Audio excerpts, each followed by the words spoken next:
Livro do Êxodo, capítulo de número 8. Vamos ler alguns versículos. Versículo de número 3.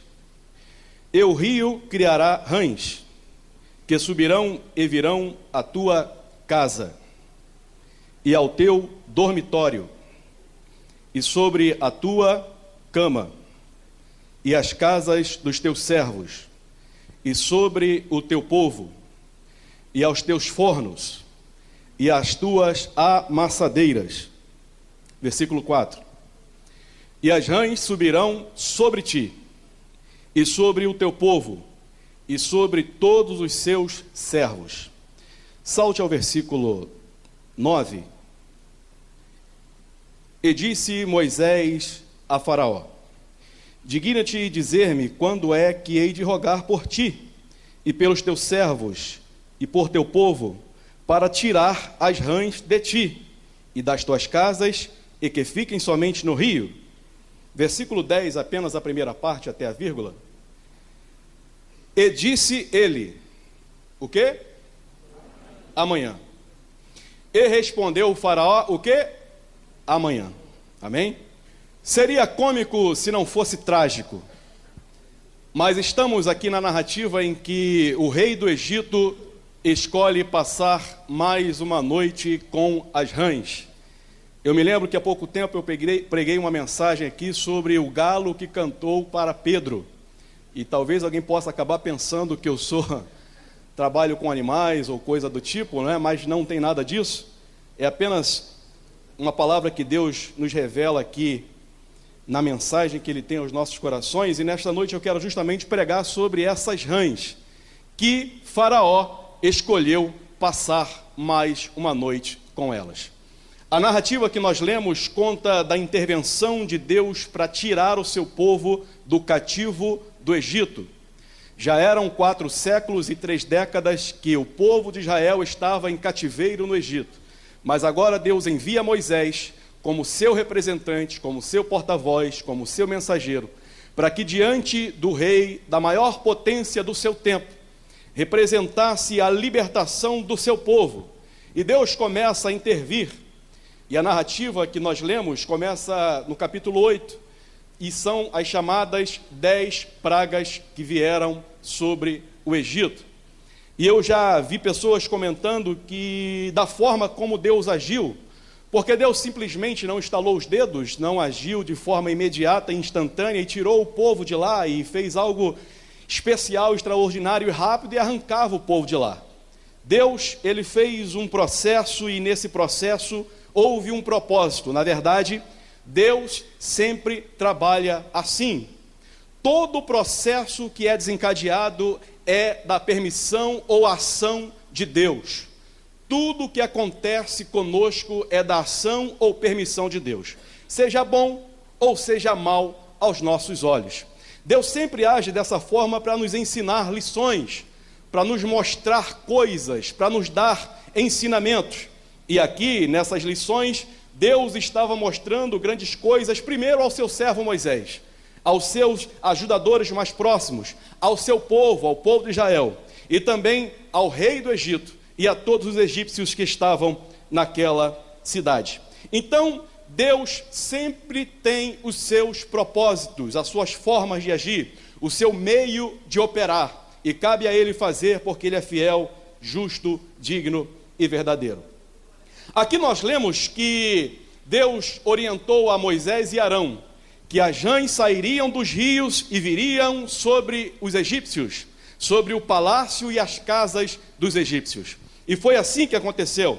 E no dia seguinte, ou no mesmo dia, Faraó chama Moisés e diz: ô Moisés, você pode orar para que esse problema seja resolvido, seja sanado, solucionado? E Moisés prontamente disse: sim, Faraó, sim, rei. Tu tenha honra sobre mim, autoridade sobre mim, e me diga quando que o Senhor quer que eu ore para que esse problema seja resolvido. E a resposta de Faraó no versículo 10 que nós lemos foi: amanhã. Amanhã. E a pergunta que nasce é: por que escolher passar mais uma noite com as rãs? A gente imagina que naquela noite o Faraó tentou de todas as formas resolver o seu problema, Naquela noite, os seus guardas e soldados com lanças, escudos e armas tentaram matar as rãs. Seus magos tentaram fazer seus encantamentos para resolver o problema das rãs que estava afligindo ao seu povo, mas nada se resolvia.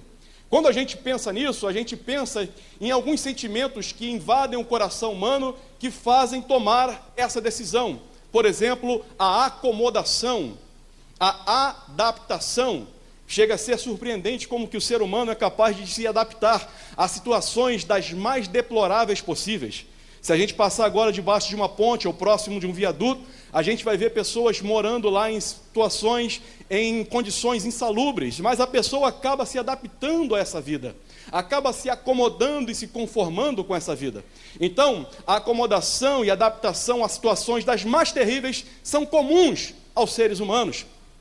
Há uma palavra em moda em nossos dias, que é a palavra procrastinação, que significa deixar para o dia seguinte, deixar para depois, adiar, postergar algo que eu poderia fazer agora. São os procrastinadores, pessoas que poderiam resolver, poderiam fazer, mas deixam para lá. Há uma forma de ilustrar isso para que todos entendamos. Quando, por exemplo, a gente está no nosso carrinho que Jesus nos deu, lá do ano de 2010, lá do ano de 2005, e a gente começa a ouvir um barulhinho, e esse barulhinho provavelmente é um parafuso que já está desgastado, é algum rolamento que já está dando problema, mas em vez de resolver o problema, para acabar com o barulho, o que a gente faz? Para na oficina? Não, a gente aumenta o rádio do carro, e o barulho persiste, não é? Quem nunca teve um vazamento em casa, um vazamento no banheiro, na torneira, lá no registro do chuveiro? Começa a pingar e você vai e aperta cada vez mais, aperta cada vez mais. Eu sei de gente que já colocou uma ferramenta, um alicate no banheiro, para que toda vez que acabasse de tomar banho, apertasse com alicate o chuveiro do banheiro, porque não queria ter o trabalho de trocar aquela borrachinha chamada carrapeta.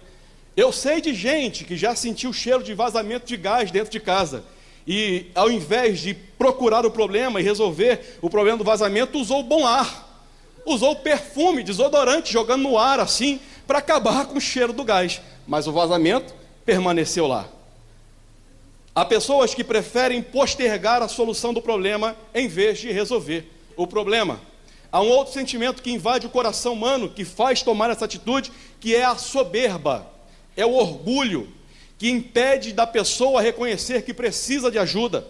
A pessoa está com problema, está com dificuldade, está definhando no problema, mas em vez de buscar ajuda e reconhecer o problema, ela não baixa a cabeça, ela continua com orgulho, com soberba, e não reconhece que precisa de ajuda. Há ainda um outro sentimento, que é a falsa esperança, de achar que pode resolver sozinho aquilo que só Deus pode resolver. Há situações que Deus permite que nós passemos, para que a gente olhe para o alto e reconheça que Ele é justo, fiel e poderoso para solucionar aquilo que nós não podemos fazer. E é justamente sobre isso que quero falar nesta noite. Quando Deus, Ele quer agir em nossa vida, mas respeita o nosso livre-arbítrio, a nossa decisão, a nossa atitude, a nossa escolha, Deus respeita. Deus respeita. São sentimentos que invadem o nosso coração e nos impedem de alcançar a plenitude de Deus. São dois sentimentos bem parecidos: orgulho e vergonha. Orgulho e vergonha. O orgulho faz você estufar o peito, a vergonha faz você baixar a cabeça. O orgulho faz você querer ser visto, a vergonha faz você querer passar desapercebido. O orgulho diz para você: você é bom demais. A vergonha diz: você é ruim demais. O orgulho te leva para longe de Deus, e a vergonha te mantém longe de Deus. Nem orgulho e nem vergonha. Nesta noite, Deus quer que você sinta a graça, o amor, a misericórdia, o carinho, a bondade, a benignidade, a fidelidade, o amor que Deus tem sobre a sua vida. E aonde tiver algum mensageiro de Satanás agindo na sua vida em qualquer área, tenha certeza de uma coisa: Deus é fiel, justo, digno e verdadeiro para dar solução, não amanhã, mas hoje, se você decidir. Aleluia, glória a Deus. Hoje é o dia. E aqui nesse texto que nós lemos, no versículo 3 e versículo 4, Deus é tão bom que Deus nos mostra, nos revela e fala aonde as rãs, elas tentam se alojar. Elas invadem sem pedir autorização e tentam se alojar. E logo no versículo 3, Deus diz para Moisés dizer a Faraó: as rãs virão e subirão e se alojarão aonde? Na tua casa. Na tua casa. Casa na Bíblia fala de família, fala de grupo, fala de clã, fala de pessoas que vivem sob o mesmo teto, consanguíneos ou não, irmãos e filhos de sangue ou não, mas pessoas que vivem sob o mesmo teto.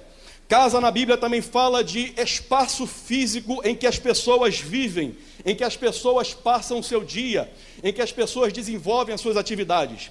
Então, casa na Bíblia é o lugar onde nós devemos e podemos estar. O que é a nossa casa? A nossa casa é o nosso abrigo do frio, do calor, da chuva, do relento. A casa que você tem deve ser um lugar de descanso, um lugar de repouso, um lugar de paz, um lugar de tranquilidade.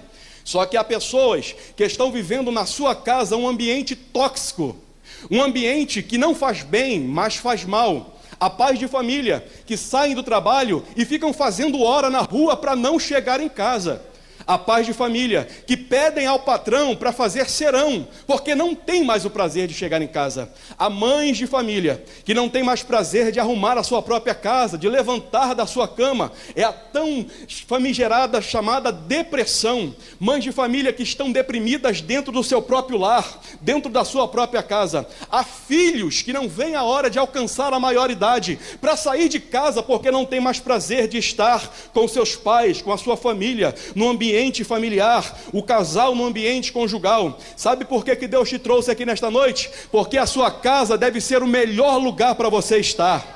A sua casa tem que ser um lugar de descanso, de repouso, de alegria. A sua casa tem que ser um lugar que te dá prazer de estar. Quando você disser assim para mim: William, vai para casa, eu vou ficar feliz. William, fica em casa, eu vou ficar feliz. Porque a minha casa é o meu palácio, o meu castelo, o meu reino. É um lugarzinho simples que Deus me deu para eu estar com os meus valores. E quando eu digo valores, não me refiro a bens materiais, carro, bens materiais, ouro, prata, móveis. Não, isso tudo é passageiro, isso tudo é temporário. Quando eu falo de bens, quando eu falo de valores, eu falo das pessoas que lá habitam. Seu filho, sua filha, seu esposo, sua esposa, seus pais, seus primos, seus tios, as pessoas que você ama, aquele filho que nasceu do coração, você adotou e está lá morando com você, aquela filha, aquela menina, aquela moça, aquele rapaz, aquele moço que Deus te deu para cuidar e mora com você. Deus quer que a sua casa seja um ambiente de paz, de prosperidade, de bênção. Casa de crente não é lugar para panela ter asa e viver voando de um lado para o outro. Casa de crente não é lugar de gritos e esbarros. Casa de crente é lugar de paz e a bênção de Deus para a glória do seu nome. É a nossa casa. É a nossa casa. Aleluia. Essa coisa de crente ter medo de estar dentro da sua própria casa, é bem normal crianças ter medo de escuro, não é? Eu tenho uma filha que hoje está maior que a gente, praticamente 14 anos, mas desde pequenininha, eu ensino para ela, é normal criança ter medo de escuro, ter medo de ficar sozinha no quarto, sozinha dentro de casa, mas eu ensino para ela: filha, nossa casa é casa de Deus, a nossa casa, Jesus mora com a gente. Então, se de madrugada você acordar apertada para ir ao banheiro, pode ir. Você não vai encontrar fantasminha camarada, não vai encontrar o Gasparzinho, não vai encontrar assombração. Essa coisa de crente ficar com medo de assombração dentro da sua própria casa. Tem alguma coisa errada aí. Crente não pode ter medo de andar dentro da sua própria casa. E eu ensino para minha filha, e sempre ensinei para ela, o máximo que você pode encontrar caminhando no corredor de casa é o anjo do Senhor, que aqui se acampa e nos guarda e nos livra de todo o mal. Aleluia. Tem crente que paga conta cara de luz porque dorme de luz acesa, porque tem medo de dormir no escuro dentro da sua própria casa. Imagine só, casa de crente não é lugar de espíritos, casa de crente é lugar do Espírito Santo de Deus. Aleluia. Então na sua casa não é lugar de espírito de dissensão, de confusão, de divisão, de contenda, de ilusão. Não, a tua casa é lugar onde habita o Espírito Santo de Deus. O Espírito Santo de Deus. Há pessoas que vêm para a igreja fugindo de casa. Sabia disso? Porque na sua própria casa não sentem paz, não tem tranquilidade, não conseguem descansar dentro da sua própria casa. Aí pensam assim: eu vou para a igreja ver Jesus. Está errado, está errado. Isso pode ser até um momento, uma situação passageira que você está enfrentando na sua casa, mas isso não pode ser permanente. Você, quando vem para a igreja, você vem: Jesus, eu vou para a igreja porque o Senhor está comigo e vou encontrar com outras pessoas que também estão com o Senhor e vou compartilhar a minha fé, o que eu tenho, o que eu sou, o que eu creio, porque o Senhor mora comigo na minha casa. Tem pessoas que têm medo, não está no escrito, mas o diretor da obra é o Espírito Santo. Tem pessoas que têm medo do culto acabar, ficam contando minutos para o culto não acabar. Deixa eu te dar uma boa notícia: o culto não acaba com a bênção apostólica. O culto continua e vai continuar na sua casa amanhã, depois, durante a semana, de manhã, de tarde, de noite, em nome de Jesus. A bênção e a alegria que você sente aqui, você deve sentir lá na sua casa, em nome de Jesus. Você tem aí a chave da sua casa? Está aqui a chave do meu apartamentozinho aqui, financiado, está aqui comigo. Ah, não importa, você mora numa casa alugada, numa meia água, numa kitnet, você mora num cômodo só e ali você divide quarto, cozinha e banheiro num cômodo só. É sua bênção, levante a chave da sua casa agora em nome de Jesus. Isso aqui é um ato profético, você está levantando a chave da sua casa, isso. Está alugada, pagou a mensalidade esse mês? Bênção, a casa é sua. Está financiada, pagou o financiamento? Bênção, a casa é sua. Está emprestada, mas está consentida? Está morando lá? Bênção, a casa é sua e Deus vai te dar ela em nome de Jesus. Levante a sua chave em nome de Jesus. Sabe o que essa chave significa? Autoridade. Significa que quem abre e fecha a porta é você. Então a autoridade da sua casa não pode ser usurpada, não pode ser tomada, não pode ser obstruída. A autoridade está na sua mão em nome de Jesus. Então só entra quem você permitir, no campo físico e no campo espiritual. Só sai quem você abençoar, no campo físico e no campo espiritual, em nome de Jesus. Satanás não vai roubar mais a nossa casa, porque estamos guardados em Deus, em nome de Jesus. Em nome de Jesus, em nome de Jesus. Glória a Deus, aleluia. Casa de crente é lugar de estar ordenada, arrumada, organizada. Casa de crente é um ponto de pregação da igreja. O SEI de Itaipu pode ter vários, centenas e milhares de pontos de pregação. Como? A minha casa é uma, a sua casa é uma. Quem passa no portão deve ver e sentir e perceber o testemunho do Evangelho de Cristo dentro da sua casa e na sua família. Você pode pregar e evangelizar sem abrir a boca, sem falar nada, mas quando as pessoas olham para você e veem que você vive uma vida de paz, de tranquilidade, de união com a sua família, os vizinhos são tocados. Essa família tem uma coisa diferente. Na minha casa eu não consigo ter paz, mas na casa deles tem paz. Quando eles param para ouvir, colocam o copo na parede para ouvir o que está passando na sua casa, sabe o que eles ouvem? Louvor e oração, porque o nome do Senhor é glorificado dentro da sua casa, em nome de Jesus. Eu quero passar, mas Jesus não deixa. Deixa eu falar mais uma coisa aqui. Enquanto estamos aqui, Deus pode enviar anjos na sua casa agora e revistar cada cômodo, cada lugar. E nós pedimos aqui no início para que Deus nos dê discernimento para nos mostrar as coisas que estão escondidas, que estão impedindo a nossa paz, a nossa tranquilidade, a liberdade de nossa família. Então agora, num ato profético, eu profetizo sobre a sua vida, que os anjos do Senhor estão passando em cada cômodo da sua casa agora, em cada canto, da cozinha ao banheiro, do quarto ao contraquarto, de cada canto de casa, debaixo do tapete, atrás dos móveis. Na tua casa não cabe maldição, não cabe oferenda, na tua casa não cabe espíritos imundos, a tua casa é de Deus, em nome de Jesus. Aleluia! Aleluia! Glória a Deus! Glória a Deus! Há um outro lugar que as rãs tentam se alojar. E Deus continua dizendo: as rãs subirão e virão sobre a tua casa, e elas também invadirão o seu dormitório. Dormitório nada mais é do que quarto. O quarto onde você dorme. E quando eu falo quarto, eu lembro da palavra intimidade. Intimidade. E Deus está dizendo que as rãs, elas tentam se alojar, elas invadem a nossa intimidade. É quando a gente percebe que há diferença entre comunhão e intimidade. Tem diferença? Tem. É parecido? É, mas tem diferença.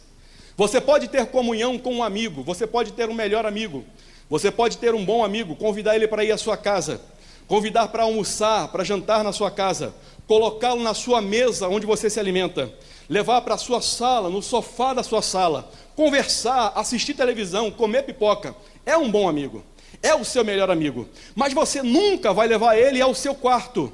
Por quê? Quarto é lugar de intimidade. Quarto é lugar para o casal. Quarto é lugar para os filhos. Tem lugares que nem os filhos podem sentar na cama do casal, ou tem liberdade no quarto do casal, porque é um lugar de respeito, um lugar de temor, um lugar íntimo, onde só entra as pessoas mais íntimas da casa, ou as pessoas mais íntimas da família. Então, a diferença, você pode ter comunhão, mas pode não ter intimidade. Da mesma forma na igreja, você pode ter comunhão de vir para o culto, vem para o culto de manhã, à tarde, à noite, participa da ceia, vem para os cultos de oração, vem para a vigília, mas você pode não ter intimidade. Ter comunhão é diferente de ter intimidade. Ter comunhão é estar junto, andar junto, é até conversar, mas ter intimidade é entender, é conhecer, é interpretar o que o outro está dizendo. Vamos para a Bíblia. Jacó tinha vários filhos, mas o único filho era José, que tinha mais intimidade, mais amado, mais amor. Era o único que tinha a túnica, que significava algo especial sobre a sua vida. Por causa disso, foi perseguido, incompreendido por seus próprios irmãos. Bênção.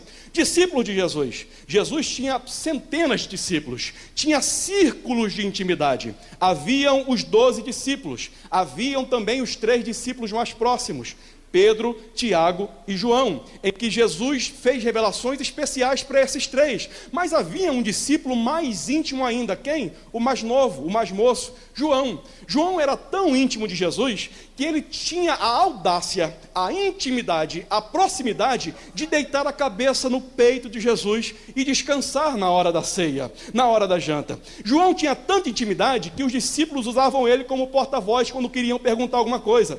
Foi quando Pedro chegou para João e disse assim: João, pergunta para o mestre, você que é mais próximo, mais íntimo, quem é o traidor? E Jesus responde para João, porque João perguntou. João era tão íntimo, que quando Jesus fala dele e fala que ele vai viver mais que os outros, e Pedro ouve isso, Pedro entendeu que Jesus estava dizendo que João era imortal, que João não ia mais morrer, mas na verdade Jesus já estava revelando que João seria o único dos discípulos e apóstolos que não morreria por mão de ninguém. Todos os apóstolos morreram por mortes violentas, decapitados, perfurados com lança, crucificados, mas João não. João morreu de velho escrevendo o Evangelho, João morreu de velho escrevendo as cartas, escrevendo o livro do Apocalipse, a revelação, morreu de velho lá na ilha de Patmos, tendo revelação de Deus. O que é que a gente aprende com isso? Quem tem intimidade é intocável, porque Deus o guarda e o livra de todo o mal. Mexa com qualquer um, mas não mexa com quem tem intimidade com Deus, porque você pode se machucar, porque mexendo com quem tem intimidade com Deus, você está mexendo com o próprio Deus.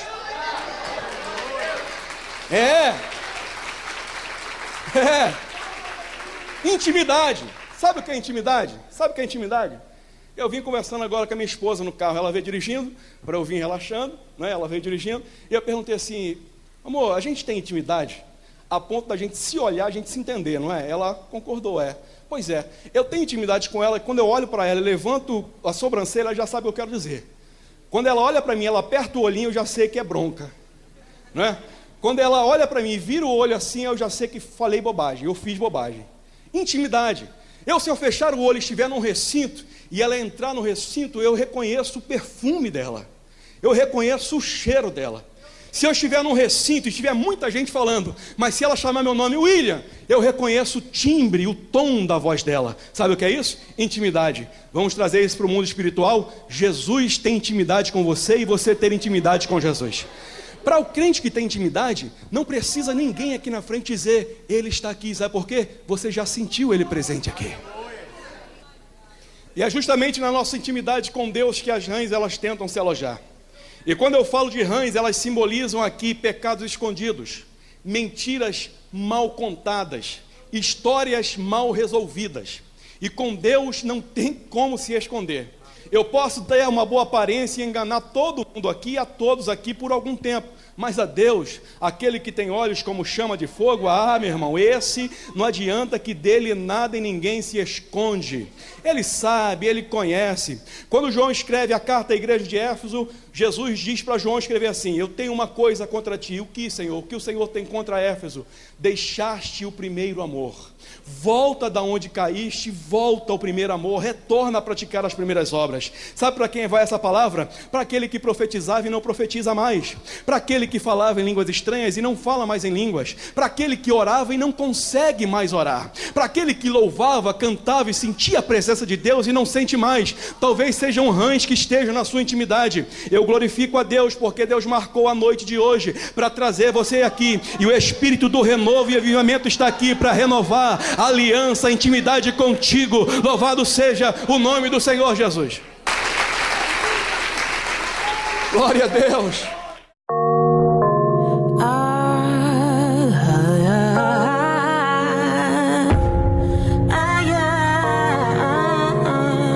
Verdade é que nós somos diferentes, mas junte a isso as diferenças de temperamento, que, como diz o ditado, os opostos se atraem.